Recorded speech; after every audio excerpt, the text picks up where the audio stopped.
Son bilan est loin de faire l'unanimité. Et pourtant, Goodluck Jonathan, le président sortant du Nigeria, est en lice pour un second mandat à la tête de la première économie d'Afrique. Cela fait 5 ans que ce docteur en zoologie de 57 ans gouverne le Nigeria. 5 années qui ont vu une progression inquiétante du groupe islamiste Boko Haram. Boko Haram s'est emparé de pans entiers du nord-est du pays, tuant plus de 13 000 personnes. Face à l'offensive des islamistes, Goodluck Jonathan a longtemps été critiqué pour son inaction. Aujourd'hui, il veut rassurer les électeurs et promet à tout bout de champ une fin rapide à l'insurrection.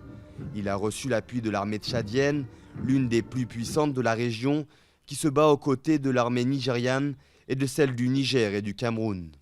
Le plus important est de s'assurer que nous chassions Boko Haram hors du Nigeria. Et nous ne leur permettrons d'aller dans aucun autre pays.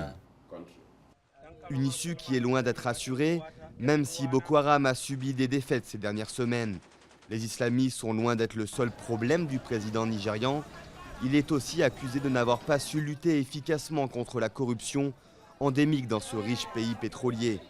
Ici, l'immense majorité des quelques 173 millions d'habitants vit toujours avec moins de 2 € par jour, la manne pétrolière étant confisquée par un tout petit nombre. Malgré son bilan, ce chrétien originaire du sud pétrolier y compte toujours de nombreux supporters, un atout dans un pays aux nombreuses fractures ethniques et religieuses. À l'approche d'un vote qui s'annonce serré, le président s'est engagé à respecter le choix des électeurs. Reste à voir s'il tiendra ses promesses.